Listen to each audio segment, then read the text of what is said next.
Based Economy 350 is one of the groups that's pushing for this transition to protect our futures. You can even get involved too. That's great, especially since I'm concerned about pipeline projects like Line 3. How can I help MN 350? Just find them on Facebook or visit mn350.org.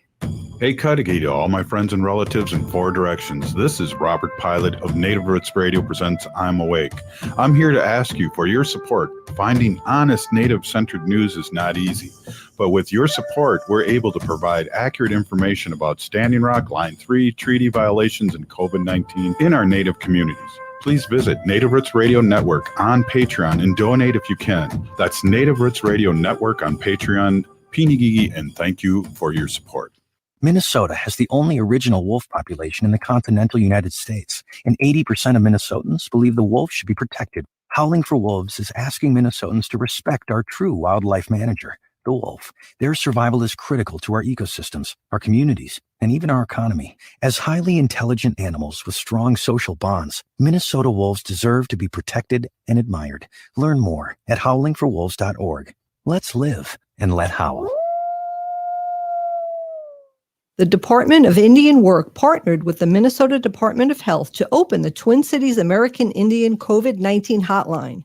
Now you can call the Twin Cities American Indian COVID-19 hotline Monday through Friday from 8 a.m. to 8 p.m. and Saturday and Sunday from 10 a.m. to 2 p.m. You can also schedule a free COVID-19 vaccine at the Minnesota State Fairgrounds. Appointments are available for residents 16 years of age and older. Vaccines are available to certain residents of Hennepin, Ramsey, Anoka, and Dakota counties. Call the Minnesota American Indian COVID-19 hotline at 651-304-9986 to find out when you can get your free COVID-19 vaccination. Appointments are available April 16th through June 19th. Call the Twin Cities American Indian COVID-19 hotline at 651-304-9986. That's 651-304-9986. With a look at your AM 950 weather, I'm Patrick Lulia. Slight chance of rain late tonight with a low of 47, then rain expected on Thursday with a high of 48. Get guaranteed appliance savings from Minnesota specialists at Warner Stellian. Choose from the area's largest selection of in-stock, top-rated appliances and get an extra 5% rebate plus free delivery for a limited time and only at Warner Stellian. Portions of Native Roots Radio may be pre-recorded. It's a good day to be indigenous. Get up, stand up. They are going to become more brutal. Because all the hippies were trying to be Indians anyway. They're going to become more repressive because it's a matter of dollars and their illusionary concepts of power. Hey, Victor. We must live in balance with the earth. And also with recent happenings at Wounded Knee. I am awake. Hey, Cudahy to all my friends and relatives in four directions. You're listening to Native Roots Radio presents I'm Awake, and I'm your host, Wakunja Hade, which means distant thunder. Hey, I want to welcome everyone to this special 2-hour show about sacred plant medicines. We're live on Facebook Live, YouTube, and with our partners at AM 950 in the Twin Cities and also the Devil Radio 92.7 in Madison. And Pinigigi to them for, broadcasting this very important show commercial free, which is a huge deal. And I also want to give a shout out to the Native American Community Clinic that is sponsoring this commercial-free broadcast. So we really want to give them a big shout-out. And I just want to read this real quick before we get the show going. Is NADCI, Native American Community Clinic, addresses disparities within the urban Native community of the Twin Cities head-on. They offer a full range of healthcare services that include medical, behavioral health, dental, substance abuse programs. And we just want to give them a special shout-out for, helping us financially go commercial free. So without any further ado, I really want to get really down to the nuts and bolts of this. And what does that mean? That means Michaela is our co-host, and she'll be guiding us through this this great show. And I know I've seen your guests, Michaela, that have been on, and They're fabulous people, and this is going to be a very, very interesting show. So welcome, Michelle. Tell us what's happening and tell us a little bit about yourself before we get going. Hami Bakayapi, Chante Washte Nape Chusa PA, Dayaya Hipi, Michela Makiapie, Damakota, Sisituan Kawakpetuan Oyate Hematahan, Bede Ota ed Otue ed Imachache, Bede Ota Otue ed Wati. Inawe ki Stephanie wana Echiapi, Unkanawe ki Larry wana Echiapi, na Kunshiwa ki Jenny wana Echiapi. Ampetuk de Nina Iomak Pie ka Nina Piwada. Hello, my relatives. I greet you with a good heart. My name is Michela. I am Dakota and Scottish from the Sisituan Coachpetuan Oyate. I was born and currently still live in Minneapolis. So much to say. I work for Lower Phalen Creek Project. We are a Native-led environmental nonprofit here on the east side of St. Paul in Minnesota Makoche in Dakota Homelands. We do a lot of work trying to engage people to honor and care for our sacred sites like Wakantipi Cave and the Indian Mounds. And we do a lot of things like storytelling and plant medicine workshops and restoration at a lot of our urban natural spaces. I'm very happy and thankful to be here today in the presence of such powerful knowledge keepers like Tipizingwi, Ella, and Hope. And today we're going to talk about our traditional plant medicines. You know, it's been a really hard year for our community here in Minnesota from the COVID-19 pandemic, which has just disproportionately affected Native communities, to the social uprisings, the ongoing police violence, the legacy of white supremacy, and the exacerbated structural discrimination that often leads Black and Brown people with limited access to health and wellness. And while this year has been super hard in so many ways, it's also given us the opportunity to center community and medicine. You know, last summer, following the murder of George Floyd, everyone in our organization took a pause. Oh my goodness, that's my dog. If you can hear them in the background, I apologize. I'll do them later. Yeah. So last summer, following the murder of George Floyd, everyone in our org, we just stopped to be in community, and we gathered together and we created 500 medicine bundles for all of the community frontliners, activists, medics, volunteers, and just community members. And now this year, with the support of the Minnesota Department of Health, we've been able to continue that project and partner with the Minnesota Indian Women's Resource Center to make 500 more of those medicine bundles full of our traditional teas and medicines like sage, sweetgrass, cedar, elderberry, rose hips, coneflower, and they also included guides on how to use those medicines and the latest up-to-date information on how to access a vaccine. And by the way, if you still want and need a vaccine, you can head over to the Native American Community Clinic or the Indian Health Board of Minneapolis here in Minnesota, or just go to the Minnesota Department of Health. And Sheila will be able to talk a little bit more about this. But we created more of those bundles, and our goal was to provide access to both Western medicines like the vaccine, but also all of our knowledge that we already have on our plant medicines and our food medicines. And that's what we did. And I'm just so grateful to be here today and be in the presence of all of these beautiful people and relatives. And yes, thank you so much, Pidamaya Yapi. And I'll hand it off to Sheila, or Robert can hand it off to Sheila. Well, Sheila, I'm just going to ask you to unmute your mic. And while you're doing, you just did that really quick. I'm curious, before we get too much further in this, Sheila, is what made you guys come up to do this webinar, town hall meeting? What was the touch point of doing that?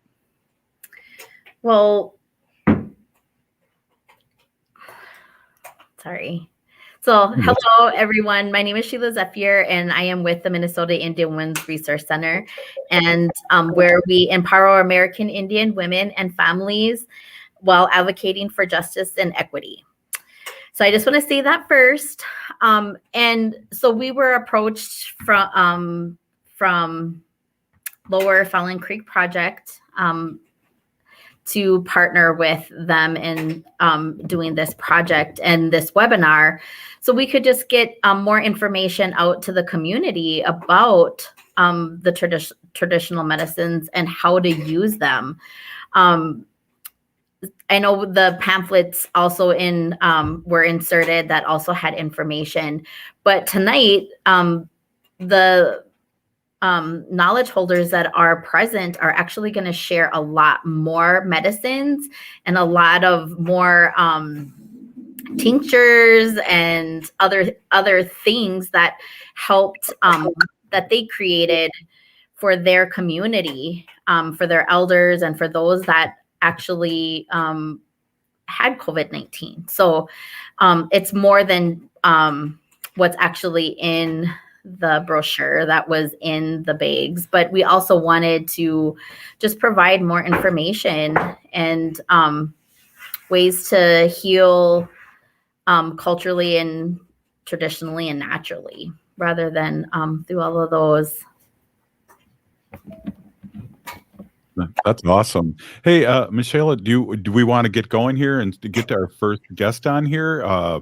And then that's really, really totally exciting. I'm really looking forward to this because I've seen things that both of your groups have done on Zooms and on Facebook, and I'm really excited to be a part of this. And this is going to be a great night of just information. So, Michelle, do you mind introducing the first guest? Sure. I could definitely do that. Are you okay with that, Sheila?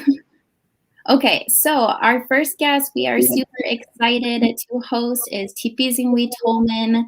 Tipizingwi is Louisiana, Dakota, and Hunkpapa Lakota from Standing Rock Sioux Indian Reservation in North Dakota. She is currently a graduate student in the Masters of Indigenous Language Revitalization at the University of Victoria, British Columbia, Canada, and is a substitute teacher in the Pullman School District in Pullman, Washington. She and her family make their home there, and they own Haipa Jaja Pejuta, which means medicine soaps in the Lakota language. And it's an online soap and body product store that promotes family, sustainability, and respectful Indigenous reciprocal relations with plant medicine relatives.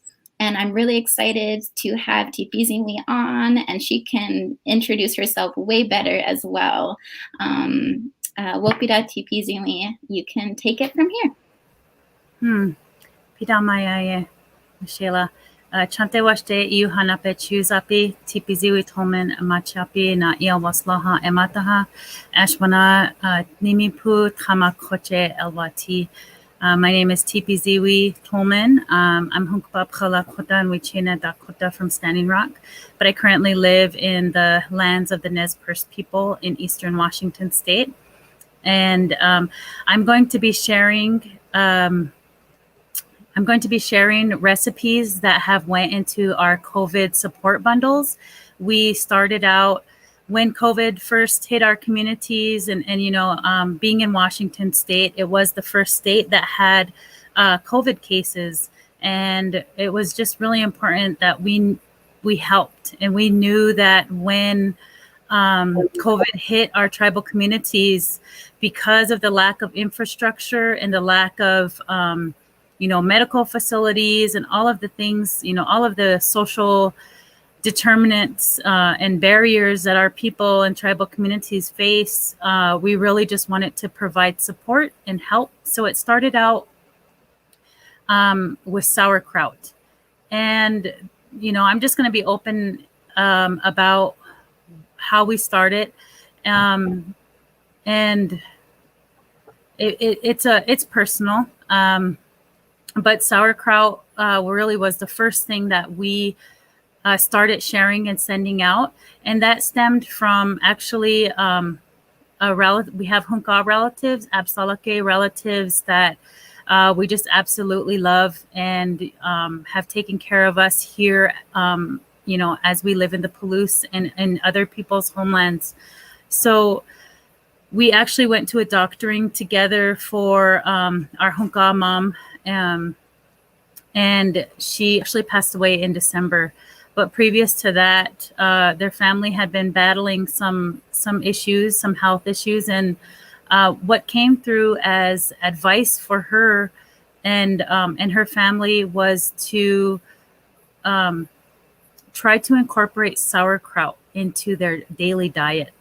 And they were actually very specific about the fact that it would be preferable to have it be homemade sauerkraut and not store-bought sauerkraut.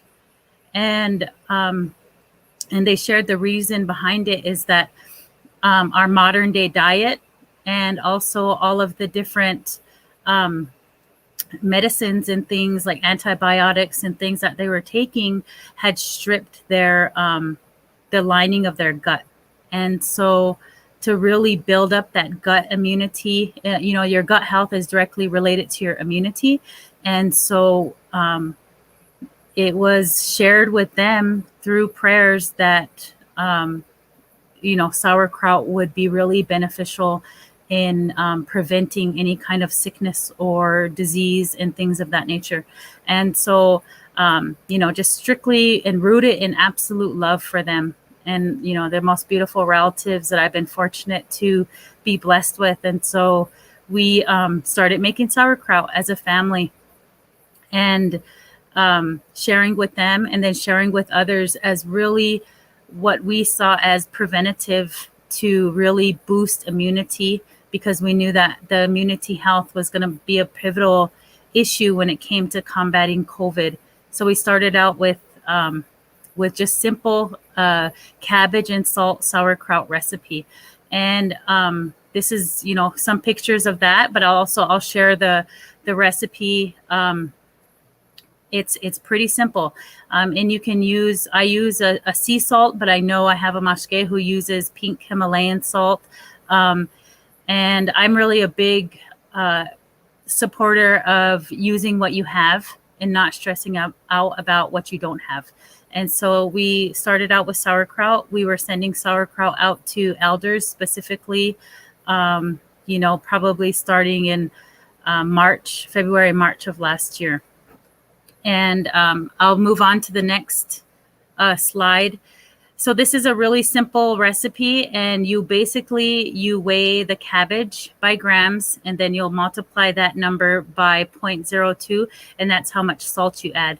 And then you just really mash it together, and then you tamp it down. And there's all sorts of fancy like fermenting sets and things like that you can get, but I just use like a heavy plate that we already had in our home. And I just tamp it down. And so the basic rule of making fermented food and sauerkraut is that the solid is below the liquid line. And then I started out in glass jars, but then I moved to food safe containers because I was making larger amounts. We can move on to the next.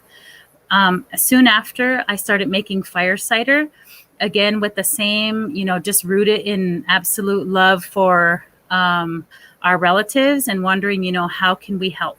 How do we help? And I really saw myself and my family as I still do, as part of our community. And because, we moved here to go to school and to further our higher education, but I really see us as a bridge because of the access to resources that we have in this community versus living and growing up on Standing Rock and knowing that we have, stretches of 80 to 100 miles between grocery stores and things like that versus here where I have a lot of access. So I really seen that as, this community has solid infrastructure that I can really leverage to support my community.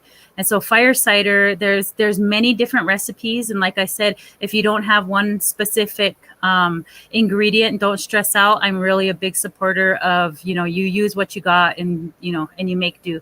And so even if you just have jalapenos and apple cider vinegar, or you just have lemons and apple cider vinegar, all of those things can still be used to create in fire cider so that you can really use it to help and support immunity. It's a huge immunity booster. But the really cool thing and the good feedback about this during COVID was I had a couple community members who were on the wait list for a hospital bed. There was a time around November where the hospital beds were all filled on Standing Rock in the region. And we had some community members who were able to get some, we were able to get some fire cider too, and the COVID bundles too. And I made it extra hot. You'll see this recipe where it says add honey. I actually stopped adding honey to all of my fire cider, and it was just extra hot. And what was shared with us was that the fire cider made like we have this COVID cough, you feel like you can't get air and stuff, and there's just this feeling in your throat, that the fire cider really helped push that feeling away and really provided a lot of respiratory relief and respiratory support. And so that was something that we were really, truly pleased with, that we were able to provide that help in a time of panic, because you want to go to the hospital, but there's no hospital bed available. And so that's our fire cider recipe. That's the original one that I started out with. But again, like I said, you make do with what you got. And if you don't have one specific thing, no worries, just move forward and get it done. And the really main belief behind sharing all these recipes is that we're able to get everyone to start making their own and provide it for their families and their loved ones and their neighbors, so that, it doesn't have to be, so that it's more widespread practice to be able to really use food as medicine and leverage the goodness of your health through these recipes. The next recipe we added was elderberry syrup. I'm fortunate to live in the homelands of the Nez Perce, because this is where elderberry actually grows. Previous to this, we purchase it a lot online, but here it grows locally. So that's something that we've got to experience and has been really beautiful, around here in Pullman even, and out into the mountains west of us. So elderberry syrup, I add a little bit of cedar, I add bare root, but basically it can just be elderberry. You add, my recipe I go to is, I use 1 pound of dried elderberry for every 5 quarts of water. I boil it, and if I'm making a larger quantity, I will. One thing that I want to share is that I do believe in prayer, and that everything that I make, I pray with first and while I'm making it. And if I'm making a large quantity, I'll make it late at night so that it cools overnight, and then I will smudge it.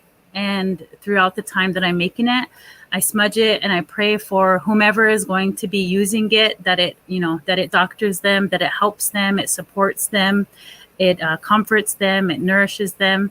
And I really put all the love that I have for my people and for my loved ones who I did lose to COVID. And other, this past year has been really hard on our communities, and I just poured all my love that I have, into all of these things that we've made. And so, I said 5, but so this says 6, but it's 5 to 6 quarts of water. And this is a really basic recipe.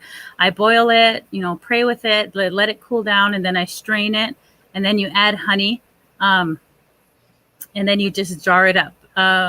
Usually people don't can it, you like water bath can things. I usually do that only because I send them out. But preferably when people ask me, how long does things last? I always say everything that I've made, I make to be consumed. I make it so that you use it. It's not to be stored. It's not really my worry is how long things last. If I am gifting you things from our family, it's definitely with the hope and the belief that you're going to be using them and not storing them. We also started making these bare root candy cough drops. Again, this was specifically for those with COVID. I had a lot of family. I have a sister-in-law in Rapid City who is doing amazing COVID community support. There was already cough drops included in those bundles. And I kept thinking, how do we get, if you can imagine someone at their very, at the most sick that you could be, especially with your throat and your respiratory system, how can we get some of our traditional medicines into their system? And so I started making this bare root candy cough drop. And what I did was I looked online for like a basic candy recipe, like a peanut brittle or something of that. And then I just I ended up making the water that was it called for in the recipe. I instead made a bare root tea in replace of the water that it called for in the recipe. And then what I would do is I'd actually have a little bit of ground up bare root throughout the cook as well. And then I would, say a prayer for whoever's going to be using this, that, they're not scared, because it was really, and it still continues to be a time of fear. And I just wanted to, provide the help that I could in any way that my family could provide help. And so we would pray that, whoever uses these things, that they're not, that their fear can be taken away, or that they can be comforted and things like that. And then sprinkle a little bit more bare root throughout the cook. And then at the end of it, it's pretty strong, and you can definitely taste the bare root in the candy. And so it's tedious. I don't do it a lot anymore because cases have went down, but for a while there, we were really cranking them out, and it's hard work. It's tedious, but it was definitely a labor of love, and something that so part of that is that I'm wanting to share recipes so that people can also make their own. Another share that I want to talk about is the cedar. Again, we had a beloved, grandmother Unchi from Standing Rock that passed from COVID, and we did pray for her as well. And again, that ancestral advice was that cedar tea would help. And so our family, because there's that cultural protocol of medicine plants, and I didn't want to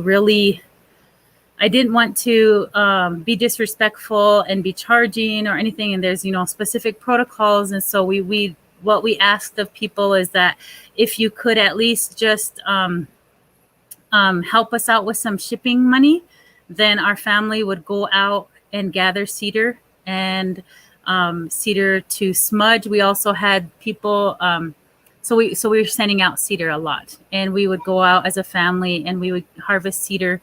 And what we were recommending was making a cedar tea, and that you make it for yourself and you pray with it. And throughout the time that you had COVID, cedar is so strong, you don't need a lot of it, and it's only specific for that time frame. But you also could do a hot water soak. You could boil it, make the tea, but you could soak your feet in it. You could also do a steam, and put boil cedar and then put a towel over your head and breathe it in and smudge with it. And so this is also something that we were committed to, and we include it in our COVID bundles for families and individuals to have cedar to just smudge with, make a tea, a foot soak, or a steam. And so we were happy to go out and do that for people and get that. Okay. The last slide, the last recipe I'm sharing is a mentholated bare root, bitter root chest rub.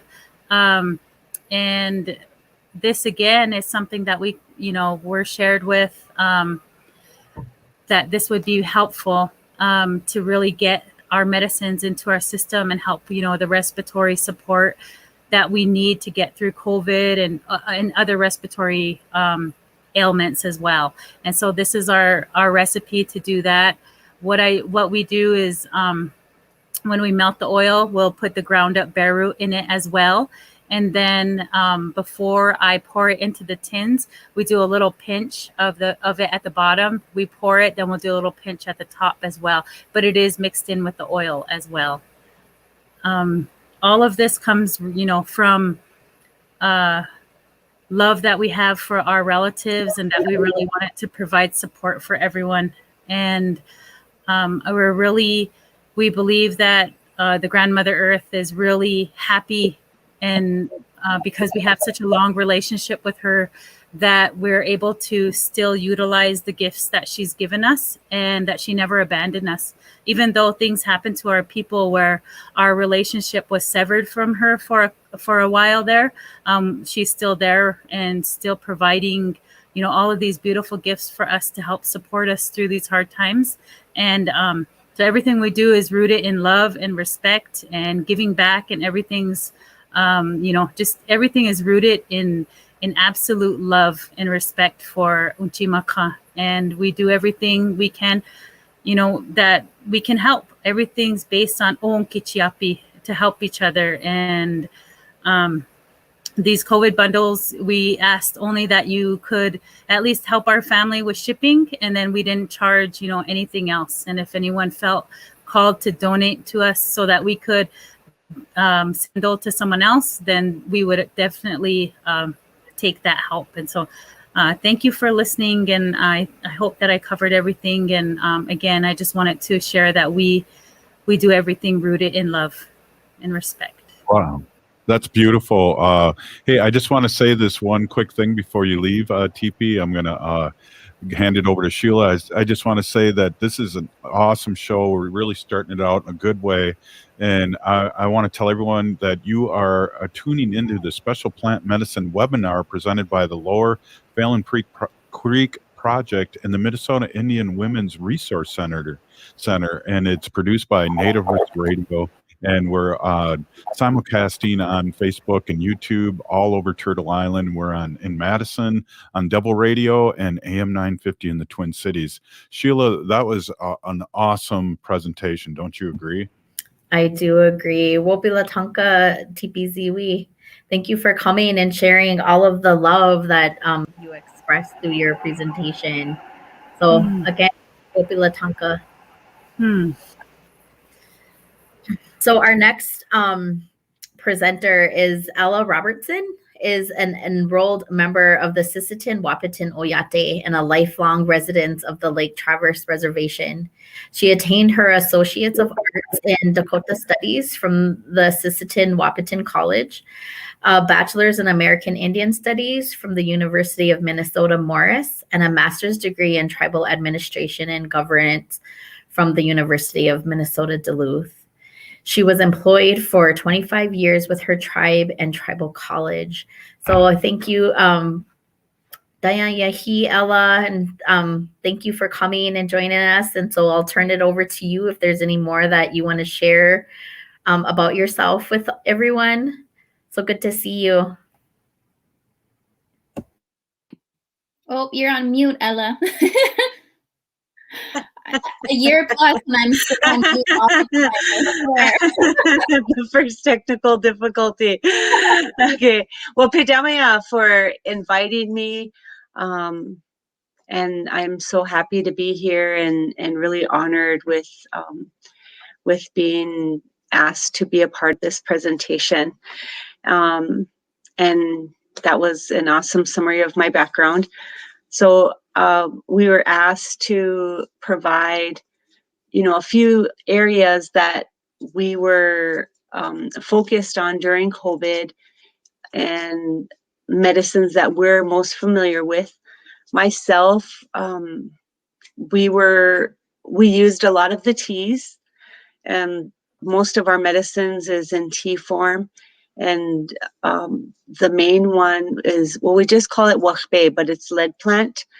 And it's the most common one. And to myself, and my family, we felt that even though it was so simple, we tried to drink it regularly because of the high antioxidant levels that it provides for your body. And, and it's kind of a funny story, but prior to COVID, we had a food stand at the powwow, and we actually served our traditional tea. We just spiced it up with some, lavender flavorings and some ginger ale to make it into a spritzer.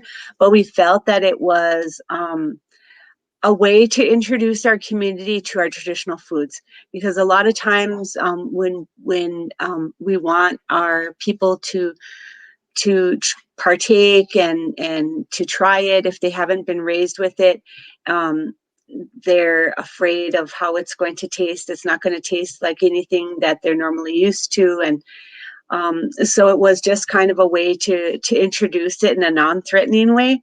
And, as TPZ had mentioned, fear really, it's a big obstacle with our people with things that are unfamiliar. And even our traditional things are unfamiliar. Myself, I was raised with a certain amount of knowledge from my parents and other grandparents, but I learned a lot more along the way, and I feel like being open to learning from other tribes and other people, because not everything there's not a manual and there's nothing standardized that's, page 65, this is how you prepare the tea. There's nothing like that, because a lot of our history is oral, not a lot of it was written. And so this knowledge is passed down, from one person to the next, and it transcends generations. And sometimes it's not even kept within the family. Someone might learn from, a whole nother family, and they might do it differently.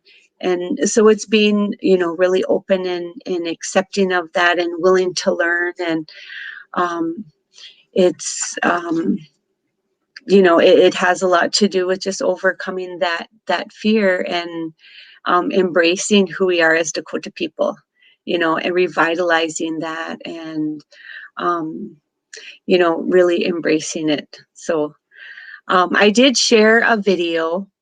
Two of the plants that I was going to talk about was our lead plant, which, we just boil. I was going to share a recipe, but it's really simple to make tea out of it.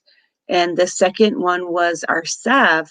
And so I'm actually going to share a story before we do the video. So I made this salve, and this is actually, so the plantain is a common plant that you would find in your yard. And you can see that the veins grow up from the center of the plant to the tip of the plant, which is kind of different because most veins come out. And so this is what the plantain looks like. And so I had made some salve for common ailments. Myself, I'm allergic to nettles, so I was making it just to for cuts and simple abrasions, things like that. And I had shared it with one of my friends, and they gave it to their niece who has issues with acne. Really, large blemishes on her face. And I told her, well, my daughter uses it, when she wears makeup, she'll get a few blemishes and it's helped clear her up, maybe try it and see how it works for her. Cause everybody's different. 2 weeks they came and they were so excited, because her niece already had a scar on her face, so she was already self-conscious, but to use this medicine and it took down the blemishes and started to clear her complexion to where she didn't feel self-conscious of herself. And this has been something that had been going on for over a year or more, and they were looking at getting her on prescription medication. So I tell you that just we're blessed with this knowledge. It to me, it was just something simple that I wanted to make, and we shared it with a group of youth. Nishto Incorporated, which Justina Gill that's her nonprofit organization. She hosted the workshop. And so I shared this with the teens there. And it wasn't until, this past year that we found out how effective it is in helping with acne. So it kind of seemed really appropriate that we had shared it with a group of teenagers and how to make this salve. And so we're looking at other salves, ones that are used for burns, but my sister used it for her psoriasis. And we found that during the pandemic, there's a lot of people didn't want to go to the hospital, even for common everyday ailments or even some severe, because of the fear of catching COVID. So a lot of people stayed at home and they wanted to, what can we use from home? What do you have? Can you share anything with us? And so, as I was able to, I shared what I had.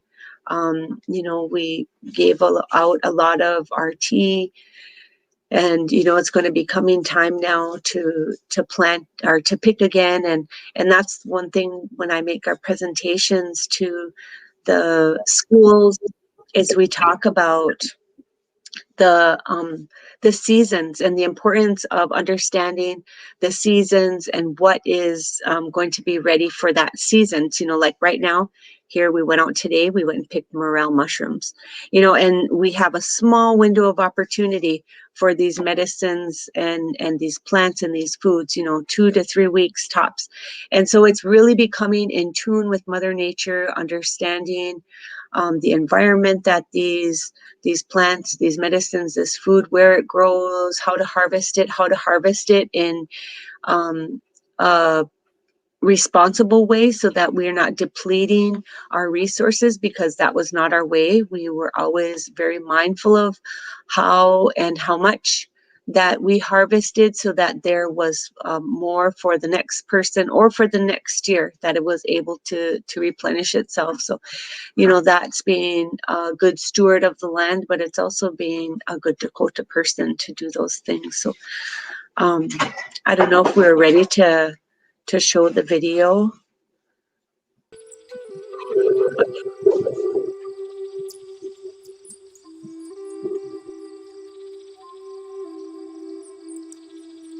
Hello, my name is Ella Robertson. I'm going to do a video tutorial on how to make salves.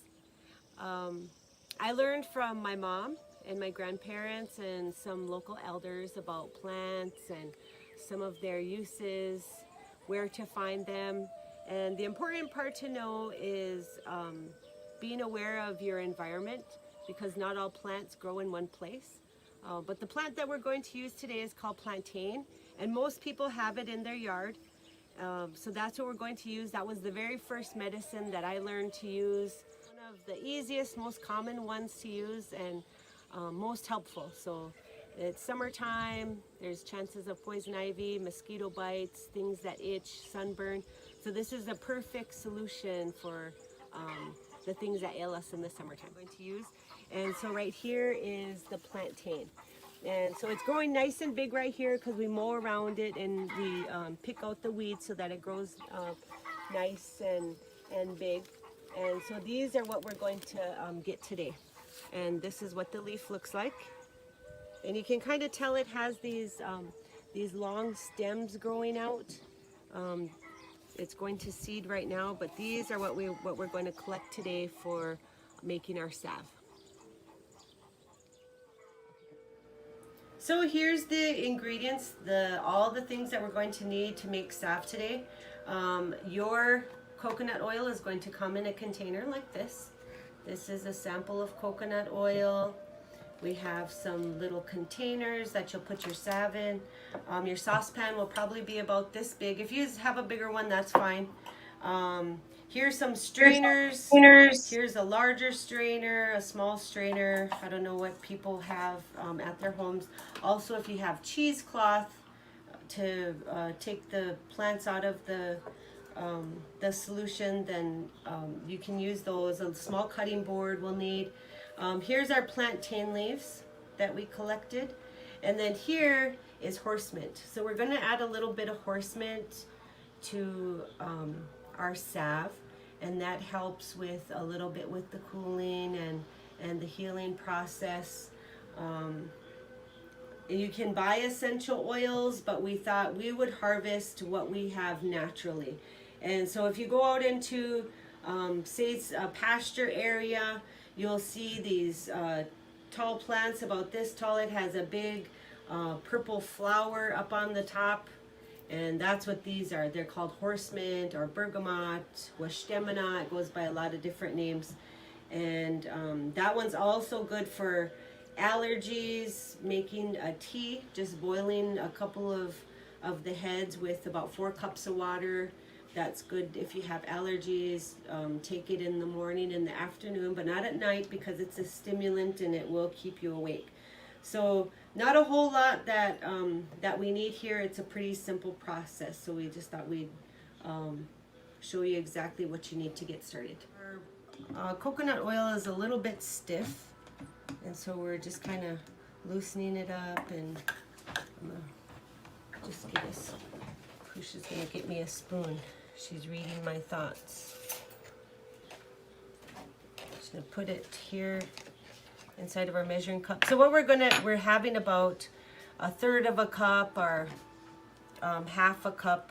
So I'm gonna just pour it in here, but I wanted to make sure that we had the equivalent amount that we're sending out in the pack, so then it's just like what you're going to be making here. So let's loosen a little bit more. There we go. And so I want to introduce my mom. This is Cheryl Dakota, my mom. And so we did a lot of these things together. We learned a lot about the medicines together.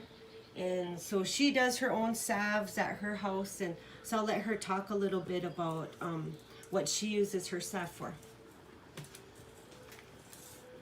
Well, it's mainly this, what I call it broadleaf. The white people call it the white man's footprint, but it's a leaf that has properties in it, that has healing properties that help us with our skin problems, or if we should have any kind of infections, or poison ivy. You can put this on there for poison ivy, and that helps. It just absorbs all the poison out of the poison ivy blisters. And the reason why I made my own salve was because of I got, what do you call this? Eczema. Eczema on the back of my head, or psoriasis, I think. Mm-hmm. And I made my own because it was something that I needed for my own healing process on my scalp. And it worked such wonders. The first time I applied it to this eczema, it cleared it, stopped itching and cleared it. And so with this salve, so I'm putting all of the items in here, and we kind of will put it on low heat, and we're going to let it simmer so then the coconut oil can be infused with the plantain. So we just use 1 big leaf and 1 flower and a couple of leaves. And it's like my mom said, that it's multi-purpose. You can use it for insect bites, for sunburn, for poison ivy, anything that causes your skin to itch. This is going to be an excellent salve for that. And right now during the summertime, we have a lot of that with our exposure to the sun, being outdoors. And so we're going to put this on the stove now. Would you put it on? Okay, so we put this on medium low heat, and we're just going to let it heat up here. And you never want to cook your stuff at high heat. You always have it kind of at a low simmer, even when you make your teas. A lot of time they tell you just to steep it, which means you boil your water first, put it in a cup, then you put your medicines in. I like to have my medicines, like when I make my teas, I kind of like them strong depending on what they are. But you can see it's heating up there. So you can see all the coconut oil melted now. So we just want to let that simmer for a little bit.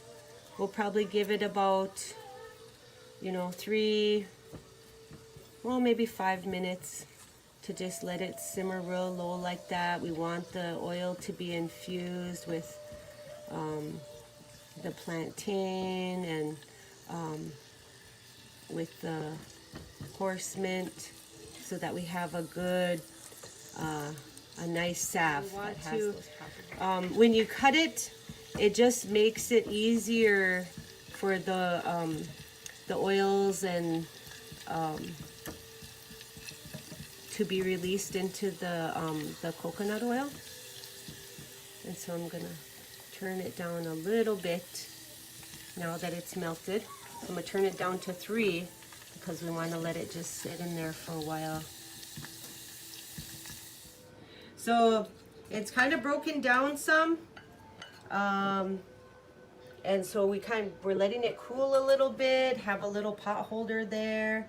We'll grab our strainer, and we have our cup. This one has a spout, so then it makes it easier.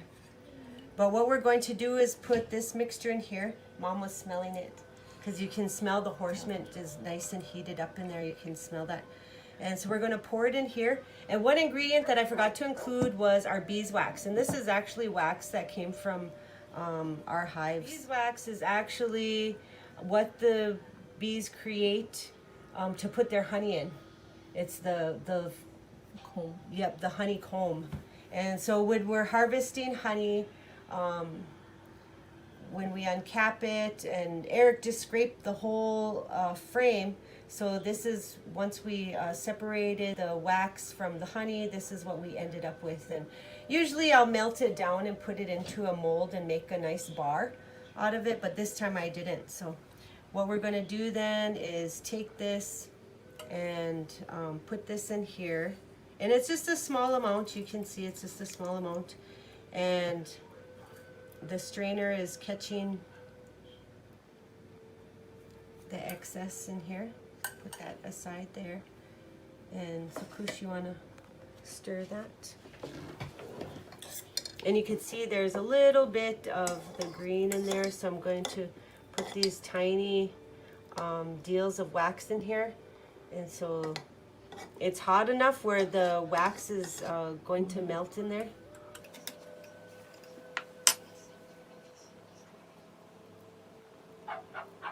And so you want it to be a nice firm consistency so that it sets up. So I'm just kind of crumbling the wax in there. And Mom is smashing it down so that it melts a little bit. Okay, and you can kind of tell, see there, that it's getting a little bit thicker after she's stirring in the wax. That it's starting to set up a little bit.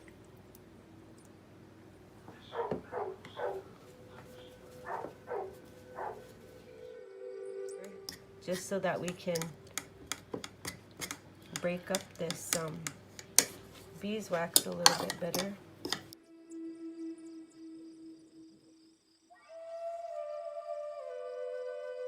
It's all a good learning process for her and I to do things together, because some things I've learned and some things she's picked up along the way, and we help each other.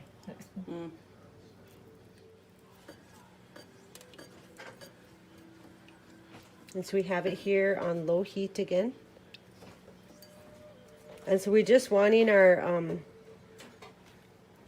wax to melt into there, but keep on stirring it to make sure that it doesn't separate. And I know everyone makes theirs a little differently. Like Mom was talking about the process that she did using the double broiler. And so there you can see that the wax all melted really nice. And so we're just gonna take this off the heat. That's all we needed, was just for it to give it another stir.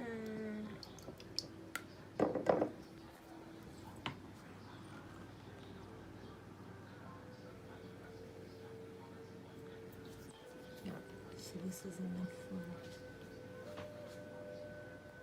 2.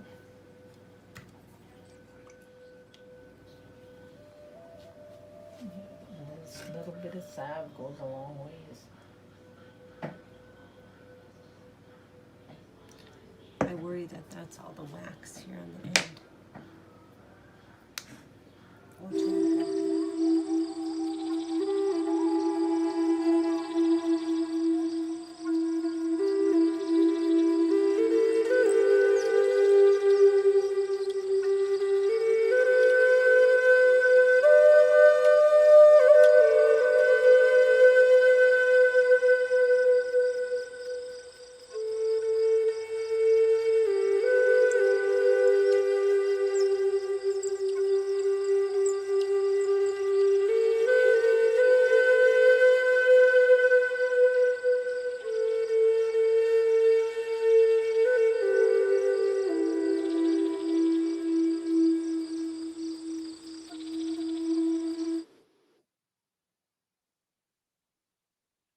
Wow, that is awesome.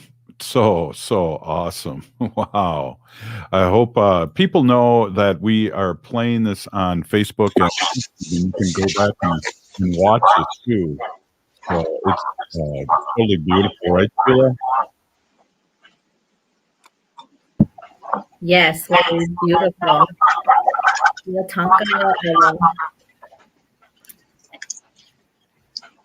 Well, thank you so much, Ella. It really resonated with me before. Oh, are you all hearing that echo? Sorry about that. It really resonated with me before when you were mentioning that fear and anxiety when returning to our connections with plant medicine. Just a couple of weeks ago, I was a part of a mutual aid circle distributing some lung support to relatives who were experiencing some of that tear gas that was going on over here in the cities.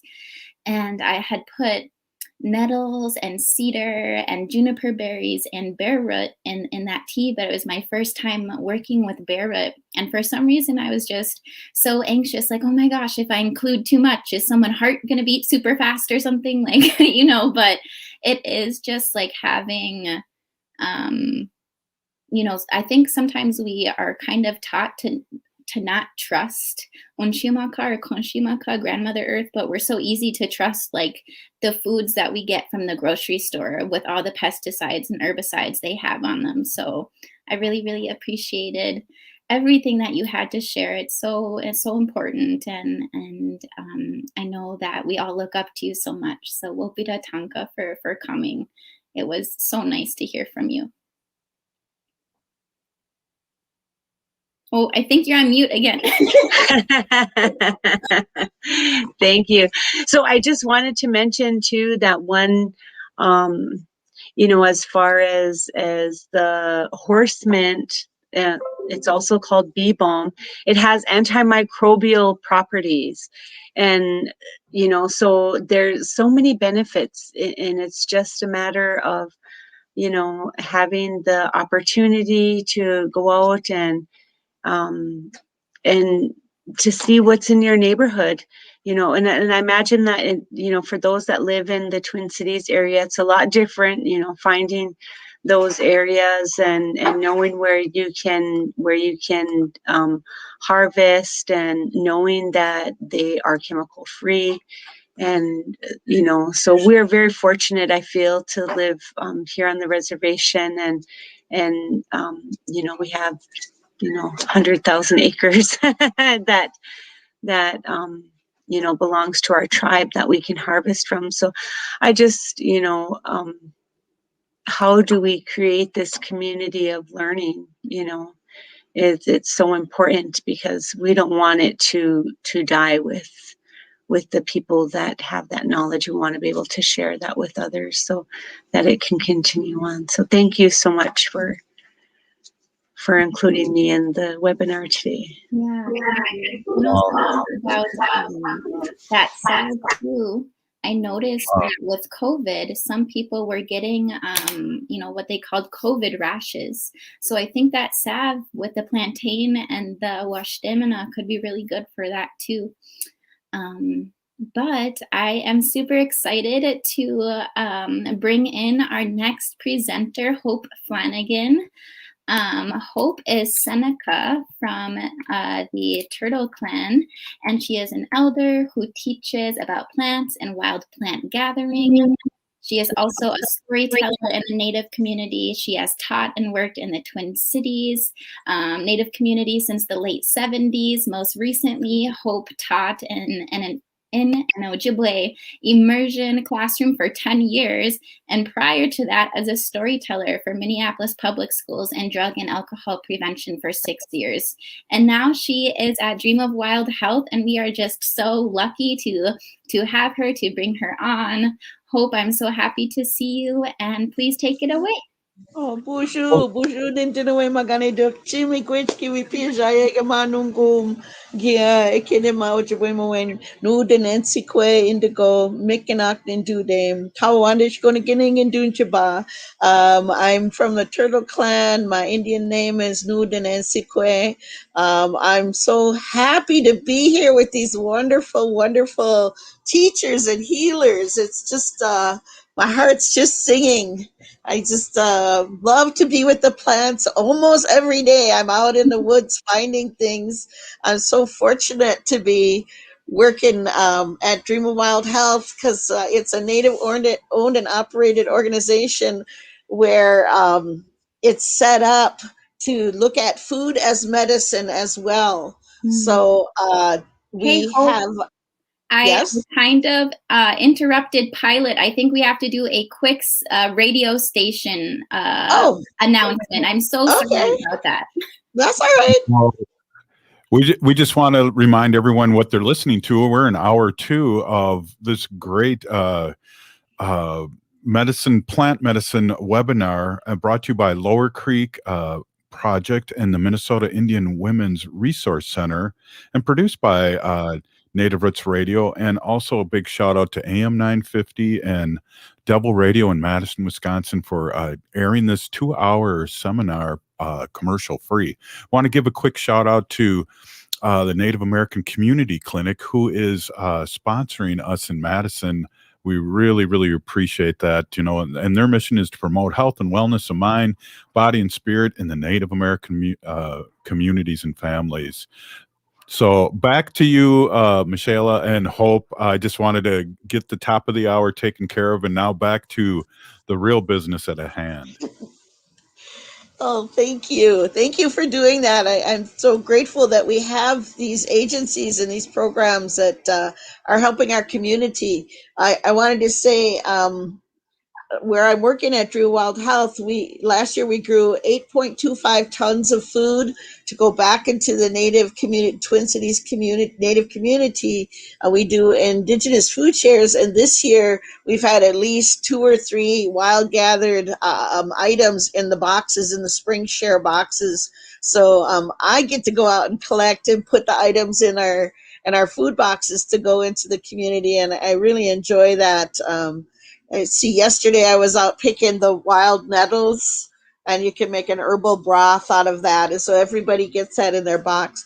At Drew Wild Health, we have like a pollinator meadow to support the native pollinators at the back. And then we have a native orchard with wild plums, elderberries, choke cherries, those kinds of things. And then we have our seed area, and we're really fortunate to have a seed keeper, Jessica Greendeers from the Ho Chunk Nation, and she has been receiving seeds for many years now that come to her from people who no longer or might not know where the seeds originated, but they're generally tribal seeds that come out of collections or families that are no longer growing seeds. So sometimes these seeds have been sitting for a long time. Yesterday I was watching her. She did a tobacco soak she had 71-year-old Potawatomi squash seeds, I believe, and she was getting them to germinate by using a tobacco soak, and 4 out of the 5 germinated, and it was just beautiful to watch because our old foods certainly weren't about money. They were about nutrition and feeding the people.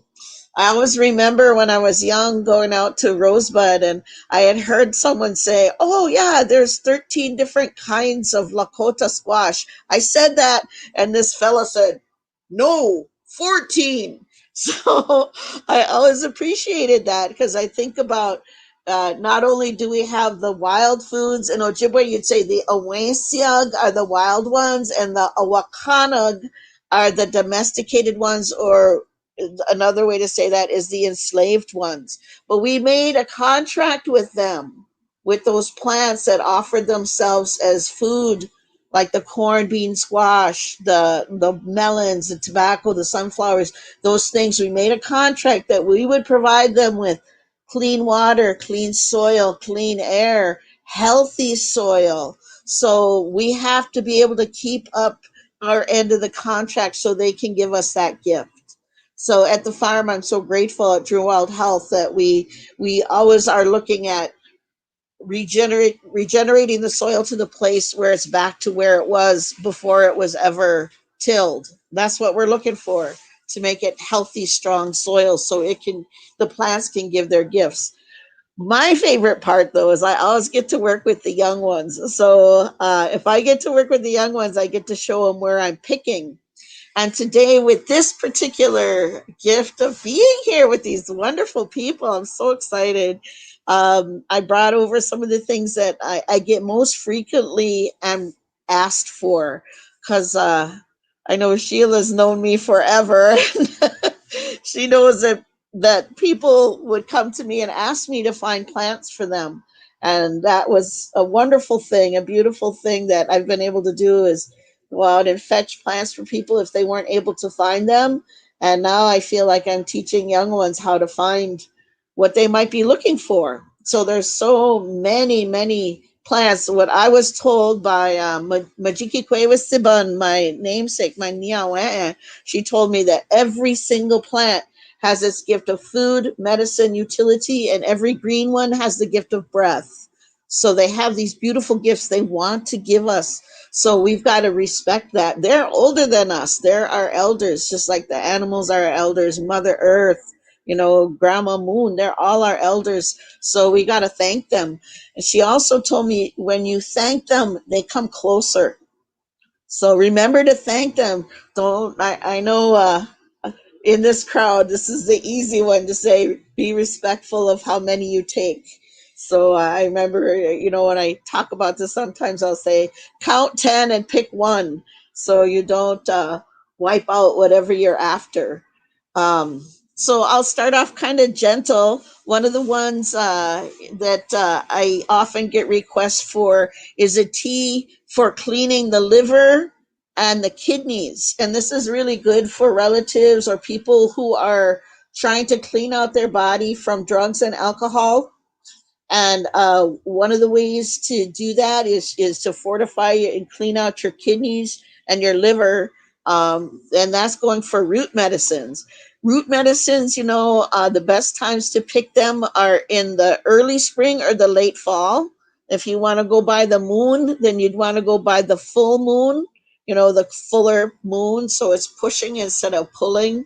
So, so if you want to, like for me, so I'll go out and I'll get, for this one, I'm using 3 different types of roots. So I've got the burdock root. In Ojibwe, you say gawisa gang, which means it is peppery. So you can see, for me, I'm really old school. So I just put it on a paper plate and let it dry. Clean it off really good, put it on a paper plate, let it dry. And then you can mix it with these 3. It's dudu shabu jibik, which means milk root, and that's dandelion root. Just dry it, let it dry. And then this one too, this is the curly dock root, ozawa jibik, yellow root they call it in the language. It's really yellow. And then also just grind them all together and make a tea for cleaning out the kidneys and the liver. And that was one I was getting a lot of requests for a few years ago, and I still get that occasionally. So we're always thinking about, how do you get the medicine into your body? So a lot of times in the old days, it was teas, it was inhaling the smoke, or putting, a cover over your head and inhaling the fumes from hot rocks. So things like that could be used. So there was so many different ways of how do you get it in your body. A bath soak. I remember one time I was talking to this lady up at this was up at Black Duck near Squaw Lake in Minnesota, and I was telling this little girl about getting rid of a fever using the bark of a quake and aspen tree. And her mom was sitting there listening to me, and I was a teenager. She goes, "That very tree saved that girl's life when she was a baby." So we didn't have a vehicle or nothing, and we shucked the outside bark of that tree, and we had a horse trough, a metal horse trough. We heated up the water, we put that bark in there, and we made a tea out of it. Cooled it down really good. And then we immersed that little baby in that cool tea and swiped the liquid in her mouth, and the fever was taken away. So it was absorbed through the skin. So sometimes back in the day, we didn't have very fancy ways of getting the medicine into the body, but you had to be creative and come up with different ways. But sometimes it's good to think about how it was done. This weekend, I went out picking this one right here. This is, in Ojibwe, we call it zugatagan. It's in English, some people call it chaga.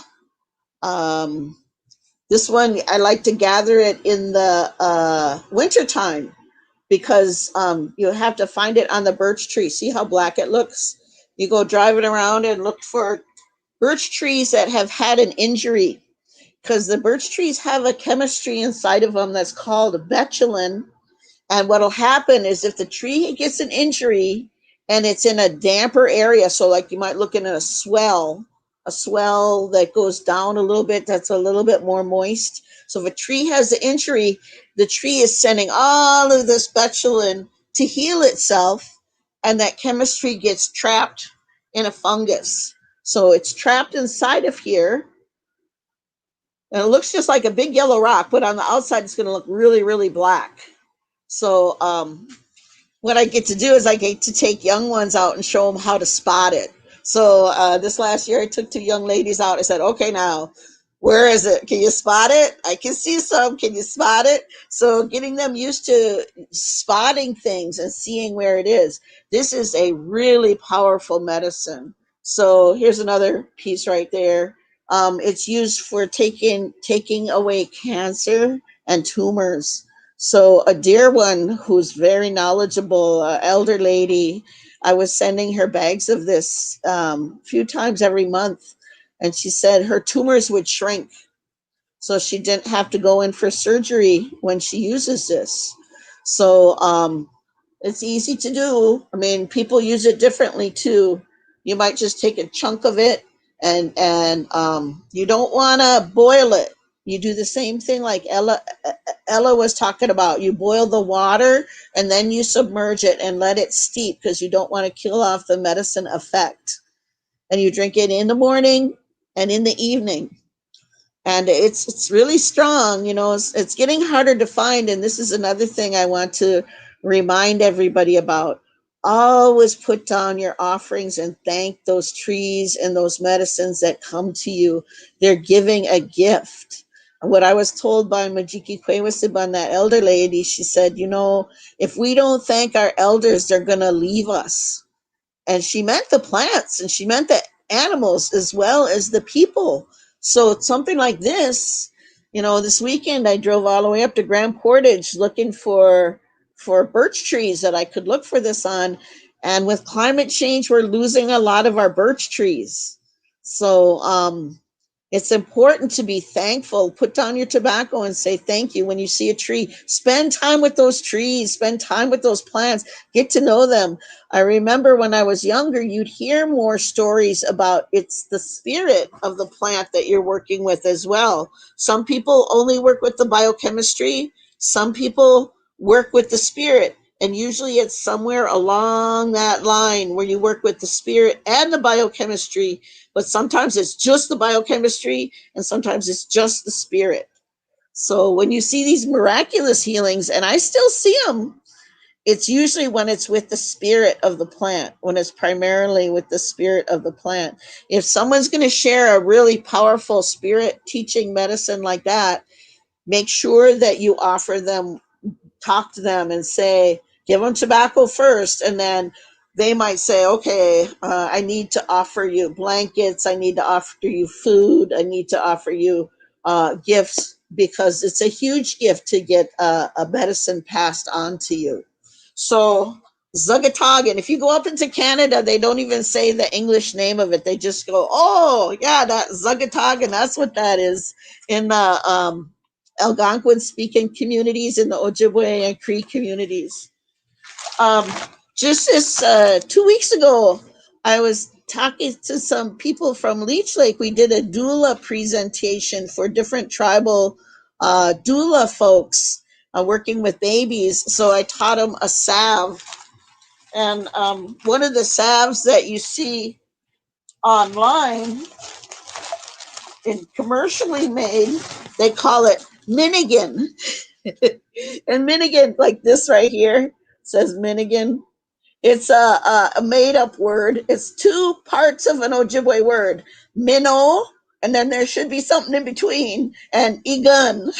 So I said, okay, I'm going to make it old style. So instead of using the newer materials, I made it the way we were making it with one of my teachers up in Canada. When you start with, you're going to can it, and you start with bear fat.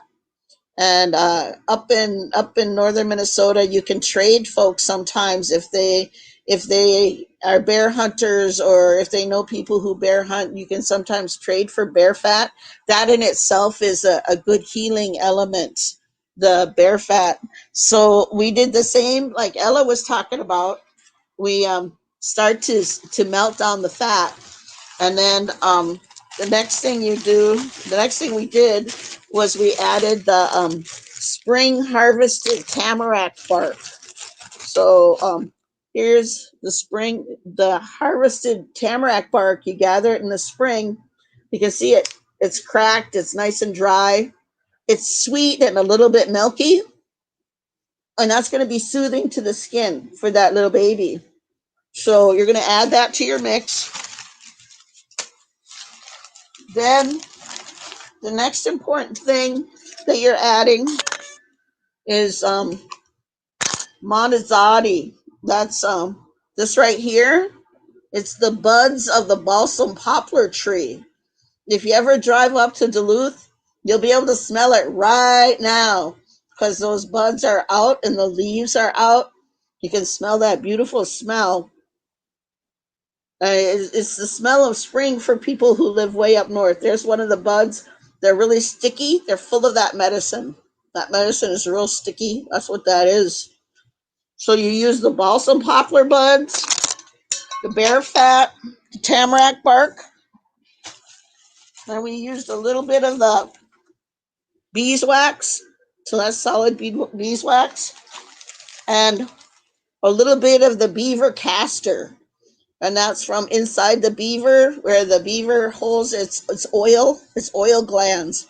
People always mistake what this is. They think it's like testicles. It's not testicles. Or they think it's from the rear end. It's not from the rear end. It's from the inside. When a beaver's coat is so beautiful and shiny, that's what they're using this. And it's used for all kinds of medicines. If you're sometimes in the sweat lodge, it'll be on the rocks. Sometimes you see it as protection medicine above a doorway. Some people will carry it in a bag for protection. So that's that beaver castor. A McQuish. Another one I want to share is this one in English. It's called Old Man's Beard, or Usnea. It likes to grow on dead spruce trees. So it hangs down like an old man's beard. That's why it's called old man's beard. And it's really good for antifungal. So I took 2 young men out and I said, okay, you're going to have to get those off the trees for me. So those young men were having a good old time. And then that way I could show them how to use that to gather it from the dying spruce trees. The problem is, again, it's the climate change that is causing some of those trees to die. And when there's a lot of usnea or old man's beard on those trees, it's because the trees are suffering. So I know it's tough to watch. It's tough to see those plants. If you can find an elder, offer them tobacco, and they might be willing to take you out and look for plants and see what's ready. This spring, I've been doing quite a bit of that, taking people out. And when you take people out, you get to see what's going on. Like, are plants coming in at the same time they usually come in on? Are they being around the same plants they're usually around? Because things are starting to change with climate change. And I would suggest, if you can spend some time, put down your prayers, put out those prayers to thank the plants that are willing to be here with us, and then thank the ones that are coming, because we don't know the gifts that they might bring. So I'm always saying, pay attention to those plants, get to know them. They're, to me, I remember when I was little, and things might be scary inside the house, but if you went outside, it was calm and beautiful, and the plants were always dependable. So they were like good friends. You could get your hands in the dirt, planting plants, gathering roots, gathering medicines.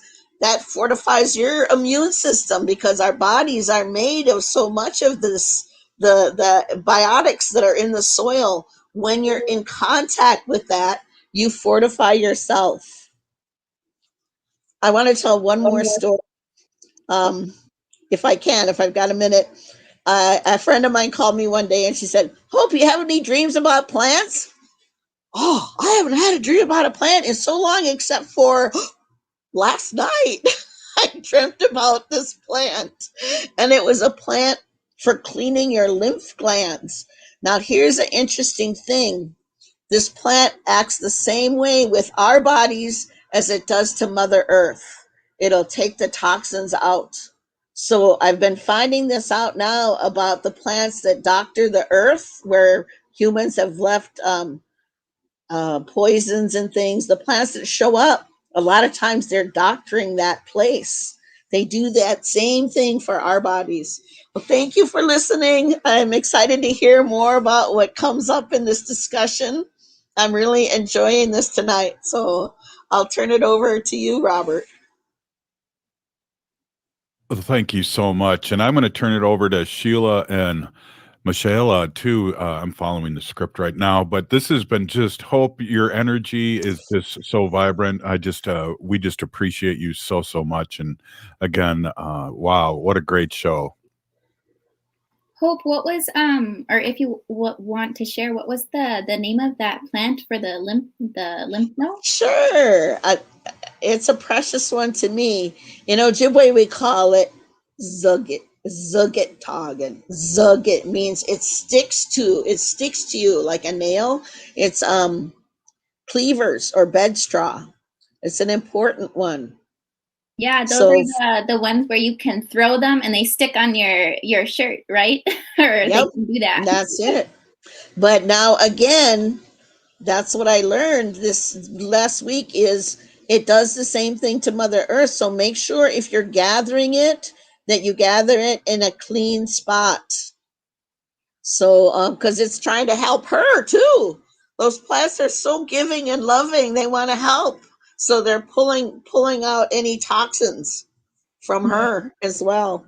Yeah, at Wakantipi or Bruce Vento Nature Sanctuary, where Lower Phalen Creek Project, our native-led environmental org that we work out of, that historically and traditionally is one of our sacred sites, but following, colonization and industrialization, that area became so polluted. The railroad came and it just dumped asbestos and mercury in the soil, and we were able in like the late 1990s to remediate all that soil. But there's still the railroad there, and the highways and everything you're saying with climate change too. I did have one question, because I have so many relatives in my family too who I think could really use that dandelion burdock root tea for cleaning the liver, and I was wondering if you had any recommendations on how to work with root for those of us who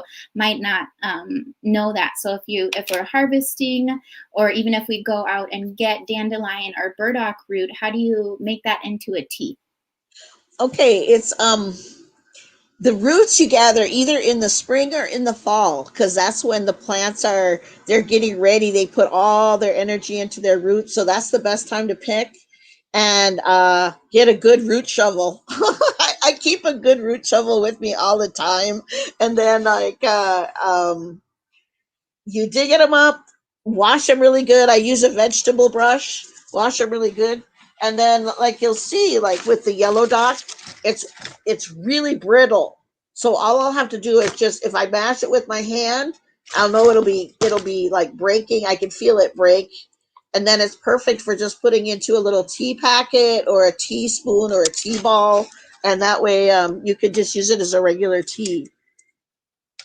And that when they say, again, the idea of using it at like a cup in the morning, a cup at night for 28 days, like that, to really clean out that liver and the kidneys. Awesome. Oh, that is so lovely. Thank you so much for sharing that. And I know that, it kind of feels like summer is coming in a little bit hot already. So, I feel like spring or early spring sort of fled us really fast down here, but I'm sure you could go up north a little bit and it would Well, then what to do, honestly, because the spring ephemerals, they're here just before the leaves come out, and it's where so much of the medicines are. Ojibwe, you hear people talk about the little medicines, and that's like the turtle medicines, and they're usually the spring ephemerals. And then once the leaves are out, like right now, all the spring ephemerals are pretty much done, and we're not going to see them again. But if you see where they are right now and go like, go by that tree next to that rock, and that's where that's going to be. So then you can harvest it in the fall as well. So in the spring or in the fall. Awesome. And the root medicines. Beautiful. That's really great. And okay, so now I think that we are going to bring back all of our panelists and do a little bit of a Q&A. I know for sure we have one question for Tipi Zingli. And that question for Tipi was, what's the best way to prepare some cedar tea? Okay.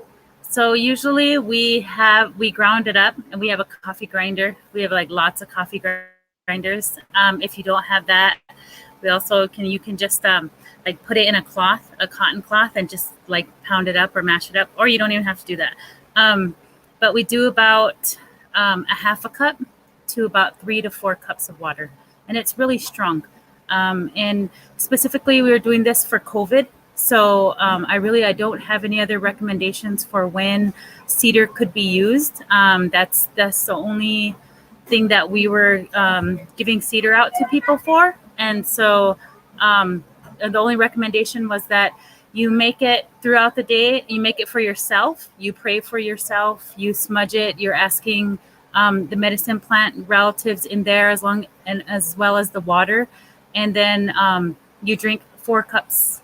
You keep it in 4s, and to drink 4 cups throughout 4 days.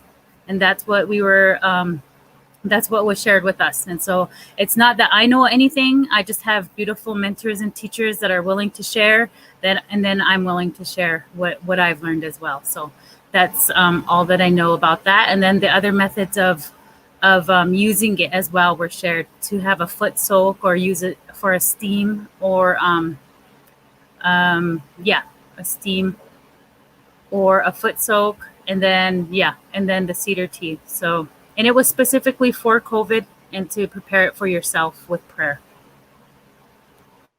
Awesome. Thank you so much. And then I think that there was another question about, or actually, Ella, would you want to talk about bitterroot at all while we have some more time?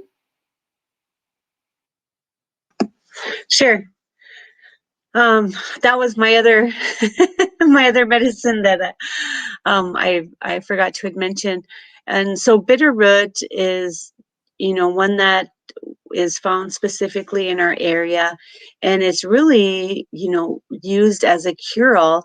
And like Hope was saying, that there's certain time of the year that roots are harvested in the springtime and in the fall. And even how, you preserve them, like my dandelion, I like to cut it up right away because once it dries, it's rock hard. And even to grate it, it's really hard, so it's better when it's fresh to chop it up into tiny pieces first before you dry it. But the bitter root, that one, when you dig it, you follow along and go as far as you can, but you always try to leave that end piece in, put it back in. And that one really was a cure-all for us, for fevers, for colds, for flu. We use that for everything. In combination with other ones, they even used it for Bell's palsy. So it was a very powerful medicine that, we would trade for it. And one thing that I had shared with the group was that this past fall, I had gone out to a site that an elder had shown me, that had shared with me to harvest. And I had went out there, and I don't want to say decimated, but that was the first word that came to mind, was decimated, because all the areas, it looks like cattails when it grows. And, it would be up this high and you're walking through it. And I went out and it was flat. And it was just bare ground. Nothing was growing. And it just broke my heart to see that. And it still makes me a little bit emotional because our plants are very important. Our medicines are very important. And, as the presenters have said, that, they have a spirit, that they are our relatives, that we honor them. And to over harvest like that, it just made me feel awful, and so then I thought, I have a plan. I'm going to take that. I'm going to plant it in other places so that it can grow again. But that's the thing, is that they don't just grow. Sometimes they can't be propagated. Sometimes they can't be taken and grown in a field or in a pot or anything. And so I just wanted to share that, about how important that particular root is for our people, but also, about being responsible when you're harvesting. Because I live here. That's just miles away from my home, and to see it over harvested the way that it was really heartbreaking. Because I can't imagine, my children or grandchildren not having that medicine. And so, and I don't want to put lay a guilt trip on anybody, but just be responsible. And if you feel like you're taking too much, then maybe you are. And so sometimes it's just, listen to that inner spirit and be mindful and be respectful. So I'll just share that much. Oh, Hope, I think you're on mute. I'm sorry. I had heard Ella's story and I thought so much of her. So I had taken some young ladies out to show them where there was some. And I noticed that because of climate change, it's really dry, and our areas were dried, and we tried to dig it and it was mushy and no good. So I was looking for it. We call it wike. There it is. Oh, gee. There it is. Sorry. Yeah. And I noticed that some areas that hadn't been wet before, it showed up. And I just want to tell you, this made me so happy. I felt like it's showing up for Ella because I thought of your story. And I wanted to tell you, I took some Native young ladies out looking at plants this spring. And we went to, it was a Dakota campsite when the Dakota people were removed from the, what they call Lake Calhoun as Makaska, and were moved over to the Minnesota River. It was beautiful to see that somebody from back in those days had planted two forms of bear root. It was that one and the one they call Angelica, and they're still showing up. They're still coming up from way back in the 1800s, waiting for us.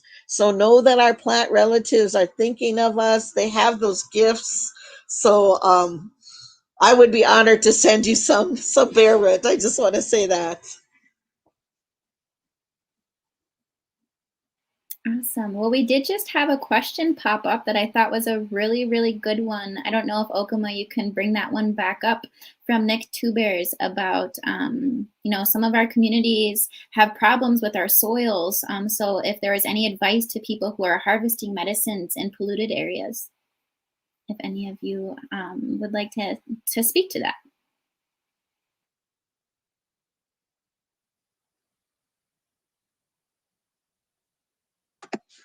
Well, that one's kind of a tough one. I think really it's about being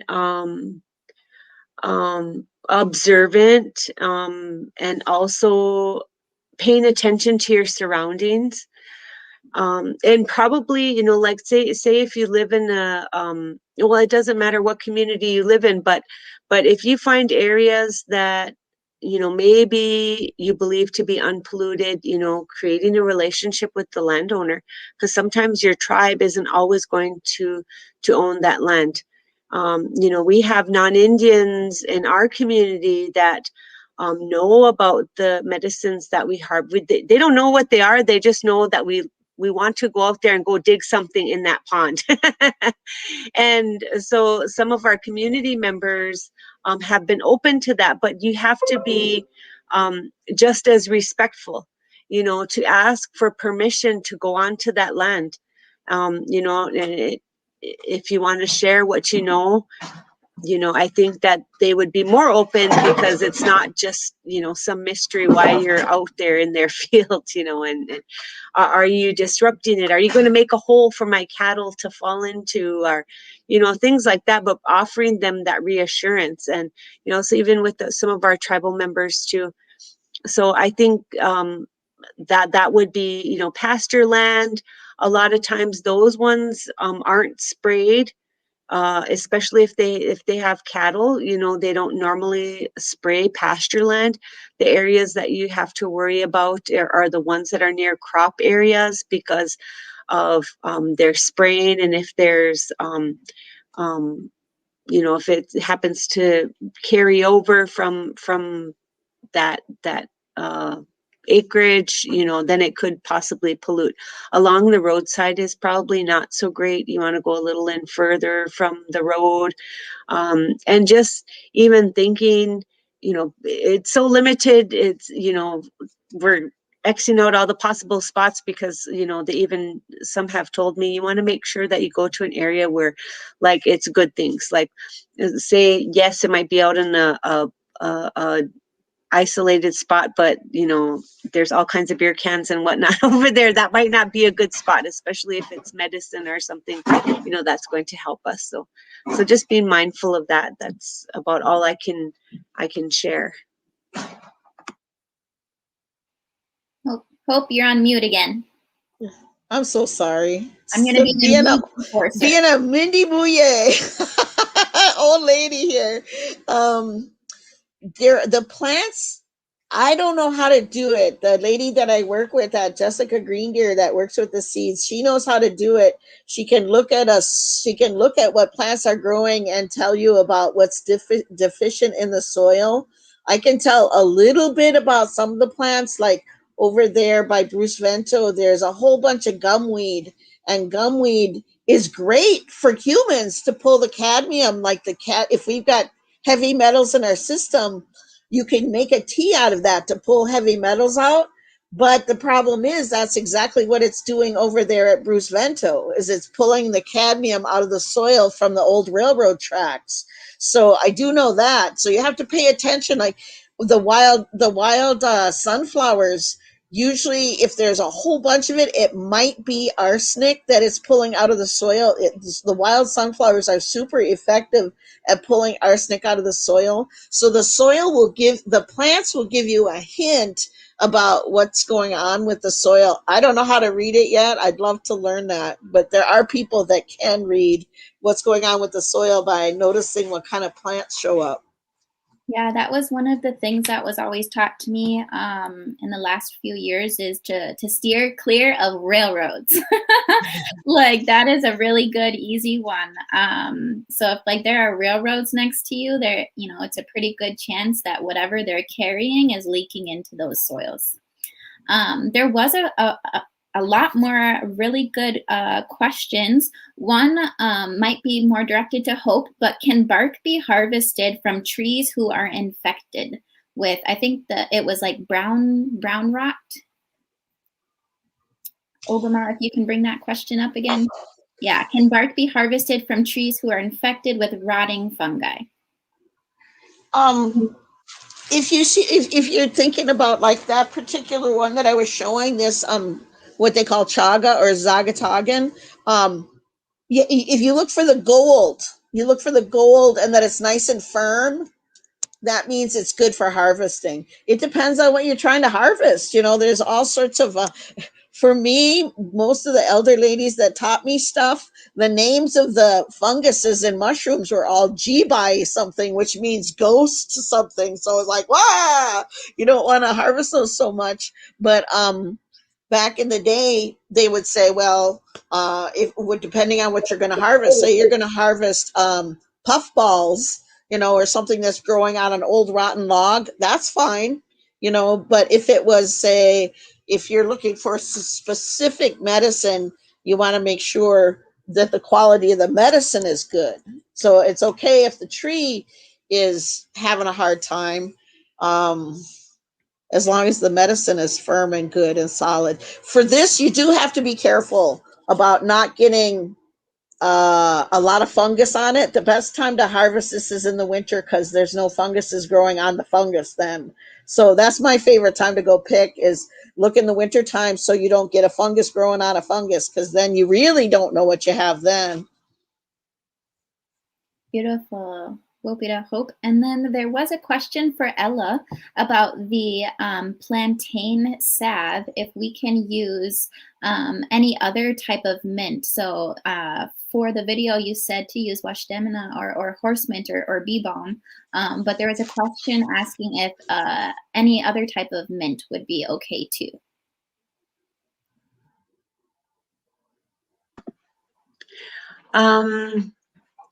I guess it would be, I would wonder about which type of mint specifically, because each one has its own properties. You know, I just know that in particular that bee balm or horse mint has antimicrobial properties. And those are the things that are going to kill the bacteria that's causing, you know, the infections and, you know, that causes acne. Or even with an open sore, you know, that in combination with the plantain. So I think doing your research on the plant that you are questioning in particular, the Google machine is an excellent resource.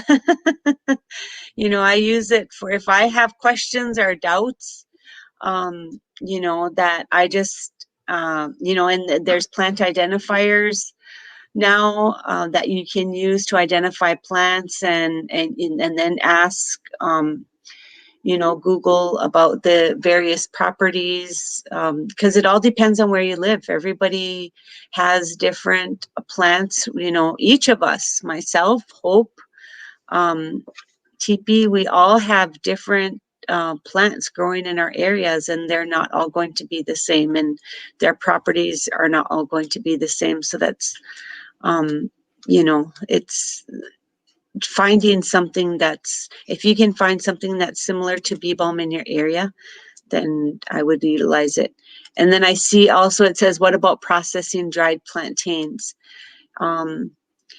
You can dry them, but I try to do things fresh because they're more powerful when they're fresh. And then, you know, once you make them into salve, then it's preserving those good things that plant has.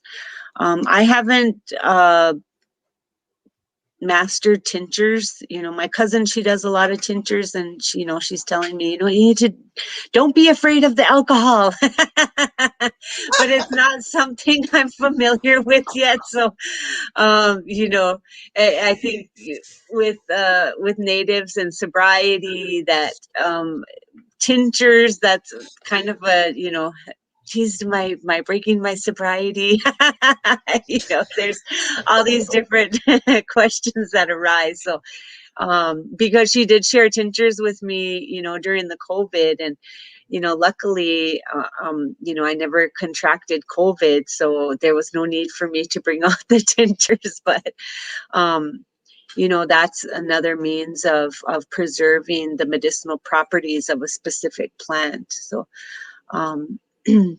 that's, hopefully that answers your question. You can use it, but it's better to use it like right now is the time. They're ready right now, and harvest when it's fresh. Thank you so much, Ella. There was a question in the Facebook about the difference, or can these medicines be grown in backyard gardens? And I can answer that. Because I'm away from Ochetichako and Kamakote, and I'm currently living in Nimipu homelands, I actually went to a native plant sale in Idaho, in northern Idaho, and then also, so we're growing a lot of the plants that we use in our soap products and in our body products, and we brought sage from home. We go home to harvest often, but also we're planting our own. And so we have box gardens of sage that comes from, it's the specific kind that, grows home in North Dakota and South Dakota. And as well as the Wachbe Washtemana. Let's see, what else do we have? We have echinacea, which is the specific kind that, grows along the Porcupine Creek on Standing Rock, where I was born and raised. And so those specific medicine plants, we have a little medicine garden going, and so it definitely is something that you can do. I can't speak to the other medicines. Like I know that there's specific, like some of them like to be wet and things like that. So I wouldn't know anything about those things, but the little bit that I do know is that we're growing our own little medicine garden here and bringing some of the plains to the plateau.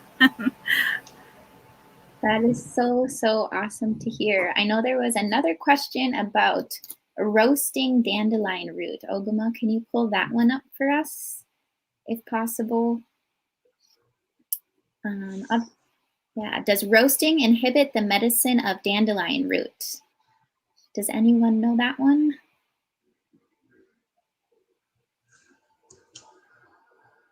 Personally, I don't think so, because I know I usually just let everything air dry on like I said, on a paper plate. I have a storage unit too that has strings across, so I'm always drying plants on strings in my storage unit. But I think it reduces it, honestly, because I think that slow drying process, just like Ella was saying, like steeping slowly, I think that helps get some of it, keeping it strong.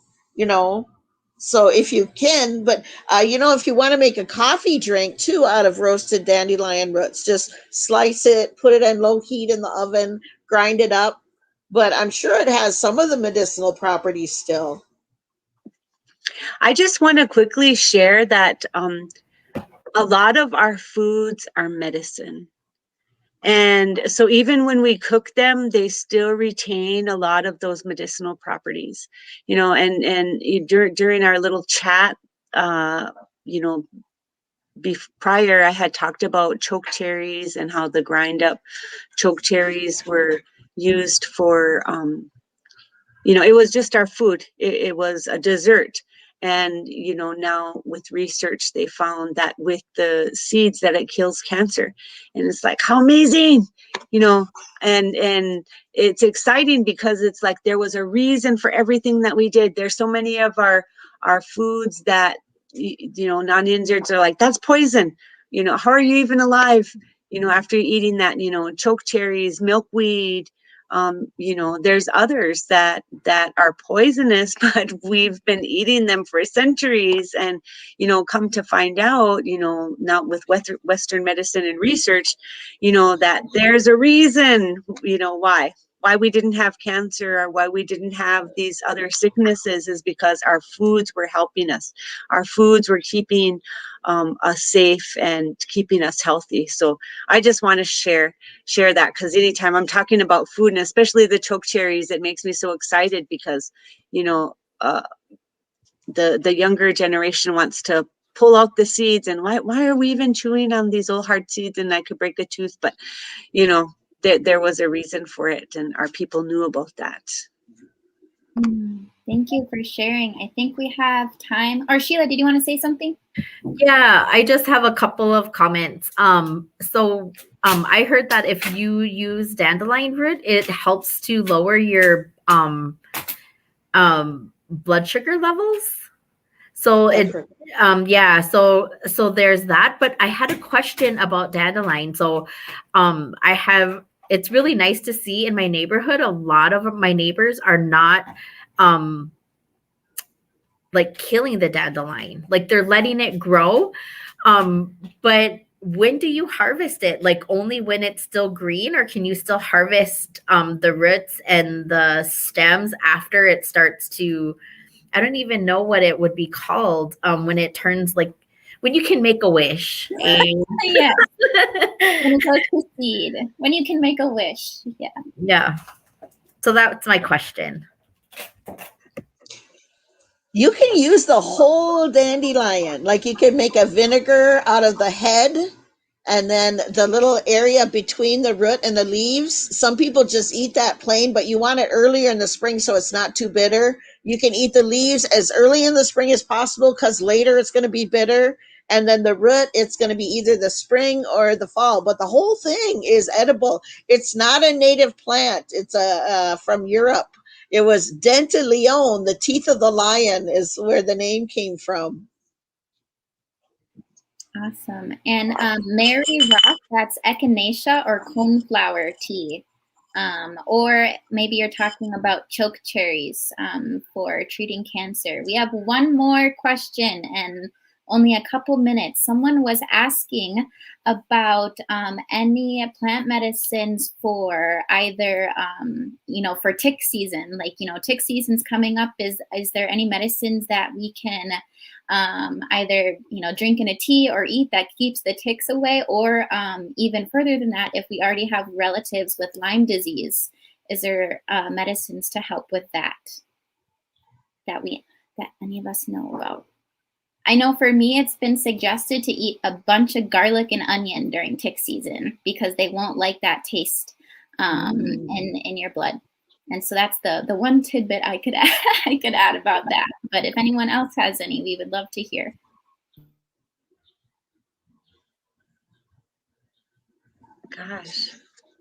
Gosh, I would recommend that cleavers and bed straw tea to cleanse your lymph glands, because then you're going to support your immune system.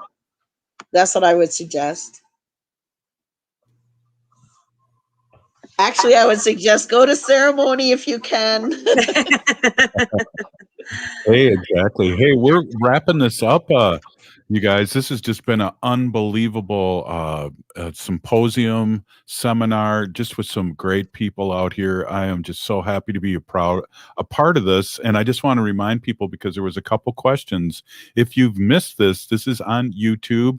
This is on Native Roots Radio's Facebook forever. So, and you'll be able to see it and watch it again, because it's definitely worth watching again. I just want to say thank you for watching this 2-hour special on sacred plant medicines. And we're again on Facebook and YouTube. We have to thank our partners, AM 950 in the Twin Cities and 92.7 FM in Madison. And really, this has just been amazing. And we got like 3 more minutes to go. Any final comments, Sheila or Michaela? Just Nina Wokida, thank you all so much for coming. I have learned so much, and my smile is cheek to cheek. I'm just so thankful to be in the same Zoom room or virtual room with you all. Thank you again. Yes, thank you all. I learned so much, and just kind of helps remind me that some of the teachings that I got to.